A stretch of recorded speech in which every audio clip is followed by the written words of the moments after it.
Avant de commencer la vidéo, je vous annonce que je prépare une formation complète sur le DevOps. Donc j'ai préparé un formulaire pour mieux comprendre les besoins. N'hésitez pas à aller voir le lien en description si ça vous intéresse. Et bon visionnage. Alors c'est bien de déployer des applications, mais c'est encore mieux de comprendre ce qui se passe vraiment. C'est là qu'on a besoin d'observabilité, mais du coup, à quoi ça ressemble une stack complète. Dans cette vidéo, le but, ça va être de donner une vision d'ensemble sur une stack avec des choix perso. Donc je ne vais pas rentrer dans les détails. Là, le but, c'est surtout de comprendre le lien entre les choses. Au niveau des choix techniques, donc premièrement, j'ai choisi Victoria Metrics. Les métriques, c'est quoi? C'est ce qui permet de suivre des stats qui évoluent dans le temps. Donc par exemple, le nombre de requêtes, la latence, la consommation de mémoire, etc.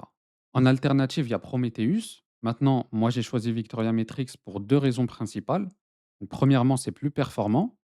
Pour vous donner des stats, c'est jusqu'à 20 fois plus rapide et ça consomme 7 fois moins de mémoire. Et la deuxième raison, c'est que Victoria Metrics va gérer nativement tout ce qui est lié au stockage long terme.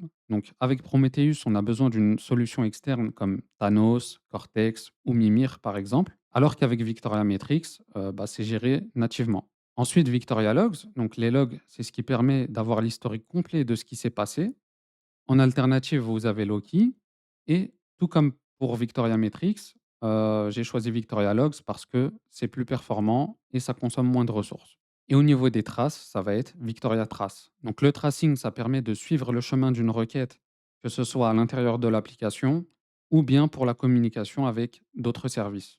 Donc typiquement, ça va être utilisé pour débugger, pour optimiser les performances ou bien pour avoir une vision d'ensemble. Donc là, en alternative, vous avez Tempo. Donc Victoria Trace et Tempo, c'est des backends qui servent à stocker les traces. Et encore une fois, j'ai privilégié Victoria Trace parce que c'est plus performant et ça consomme moins de ressources. Ensuite, pour visualiser tout ça sous forme de dashboard, j'utilise Grafana. Donc Grafana, c'est le standard. Alert Manager, ça permet de recevoir, gérer et envoyer les alertes vers un système externe. Donc ça peut être par exemple par mail ou vers Slack. Ensuite, Karma. Karma, c'est un dashboard qui permet de voir les alertes d'une meilleure manière parce que l'interface par défaut d'Alert Manager, elle est vraiment pas ouf. Et enfin, Robusta. Donc Robusta, ça permet d'enrichir automatiquement les alertes qui sont envoyées par exemple vers Slack pour donner un peu plus de contexte et avoir des meilleures alertes, tout simplement. Au niveau de l'application, donc, j'ai choisi une application Python Flask pour gérer une to-do list. J'ai voulu faire simple. Et le code est instrumenté. Instrumenté, c'est-à-dire qu'au niveau des métriques, on va envoyer les métriques sur slash metrics. C'est ce qu'on utilise généralement par défaut. Et au niveau des traces, on va les envoyer vers Victoria Trace. Et enfin, au niveau de la base de données, j'utilise PostgreSQL via l'opérateur CNPG. Donc, j'ai réalisé une vidéo là-dessus. Si ça vous intéresse, je vous laisse aller voir la vidéo. Donc là, comme vous pouvez le voir, j'ai déployé toute ma stack d'observabilité sur un cluster kind en local. Là, le but, c'est pas de passer du temps à expliquer l'installation parce que ça prend trop de temps. Comme je l'ai dit en début de vidéo, c'est surtout pour comprendre le lien entre les choses. Donc, premièrement, le dashboard de Victoria Metrics. Là, je suis dans l'onglet Query et ce que je peux faire, c'est récupérer les métriques qui sont liées à mon application. Donc, si j'écris To Do, j'ai tout ce qui est lié à mon application To Do List. Et si j'écris Kubernetes, là, je vais plutôt avoir des métriques d'infrastructure. Ensuite, dans l'onglet Explore, ce que je peux voir, ça va être les cardinalités, c'est-à-dire le nombre total de métriques ou bien le nombre total de noms de métriques, c'est-à-dire les noms uniques. Et là, voilà, on a pas mal d'informations. On peut voir notamment les stats des métriques qui sont le plus appelées. Au niveau de l'onglet Dashboard, je peux voir tout ce qui va être consommation de CPU et de RAM des jobs. Donc là, les jobs, ça va être tout ce qui est en couleur, c'est-à-dire tout ce qui tourne sur mon cluster. Et plus bas, je peux aussi avoir des stats, notamment au niveau du disque. Et le dernier onglet important, ça va être l'onglet Alerting. Donc là, on retrouve toutes les alertes qui sont déployées par défaut lorsqu'on déploie Victoria Metrics. Et moi, ce que j'ai fait, c'est que j'ai aussi ajouté mes propres alertes. Donc j'ai appelé ça MyPod Demo Rules. Et je peux ajouter autant d'alertes que je veux. Donc là, c'est des alertes que j'ai récupérées sur Awesome Prometheus Alert. Je vous mettrai un lien dans la description si ça vous intéresse. Du coup, ce qu'on peut faire, c'est tester une des alertes. Donc là, je vais tester par exemple la première alerte et je vais créer un pod problématique. Donc là, comme vous pouvez le voir, c'est un pod ultra simple avec une image qui n'existe pas. Donc je vais déployer. Et là, voilà, en attendant un petit peu, une minute plus tard, j'ai bien l'alerte qui s'est déclenchée. Donc logiquement, ça m'a aussi envoyé une notification sur Slack. On va vérifier. Et là, comme vous le voyez, on retrouve bien mon alerte qui est liée à mon pod, problématique pod. Et en plus, ça a été enrichi par Robusta automatiquement. Donc, OK, c'est cool, on peut voir les alertes directement depuis le dashboard de Victoria Metrics, mais c'est pas terrible. Généralement, ce qu'on veut, c'est plutôt avoir un dashboard dédié aux alertes pour pouvoir appliquer des filtres et pouvoir appliquer des silences sur les fausses alertes ou sur les maintenances, par exemple. Donc là, j'ai une fausse alerte qui m'indique que tout fonctionne et une alerte où on retrouve bien le pod problématique. Donc là, je vais vous montrer un exemple pour mettre en silence la fausse alerte. Donc j'ai juste à cliquer ici et à cliquer sur silence. Ensuite, je mets une raison, OK. Je peux choisir la durée, je fais preview et j'ai plus qu'à valider. Et normalement, si j'attends quelques secondes, l'alerte, elle va disparaître. Voilà, donc comme prévu, il me reste plus que mon alerte problématique pod.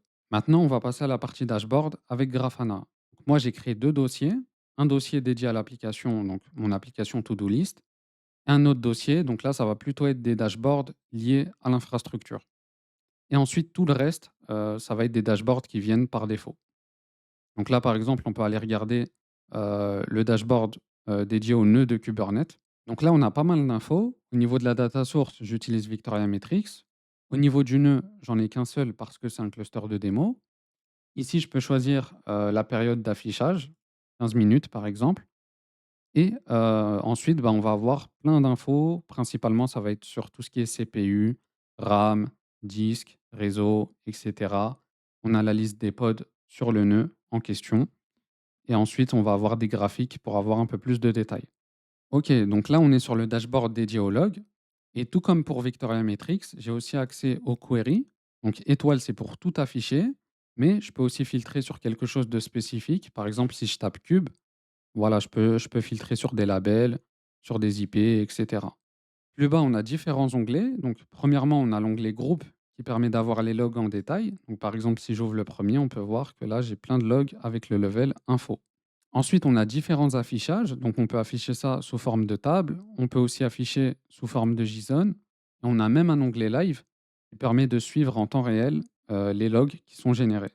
Voilà, donc ça, c'est le dashboard dédié aux logs. Maintenant, il y a aussi une deuxième manière de voir les logs. Ça va être directement depuis Grafana via un dashboard dédié. Donc là, par exemple, j'affiche les logs de Grafana qui se trouvent sur mon namespace monitoring. Mais je peux aussi choisir n'importe quel namespace et n'importe quel conteneur. Et enfin, pour afficher les traces, donc ça va aussi se faire via Grafana dans l'onglet Explore. Donc là, par exemple, j'ai envie d'afficher les traces de mon application To-Do List. Donc je vais choisir le service et je vais lancer Query. Et là, comme on peut le voir, on a toutes les requêtes GET qui sont faites automatiquement sur /metrics. Et si je veux avoir le détail d'une requête, j'ai juste à cliquer sur une trace ID. Et là, on retrouve bien la requête GET avec le code 200. Donc 200, ça veut dire OK. Et là, on peut voir que ça a pris 880 microsecondes. Au niveau de mon application, donc, comme j'ai expliqué en début de vidéo, c'est une application Python Flask et ça écrit en base de données sur PostgreSQL. Donc là, je vais créer deux tâches pour tester les requêtes. OK, donc là, j'ai créé deux tâches. Une première tâche qui est complétée et la deuxième tâche, je l'ai laissée telle qu'elle.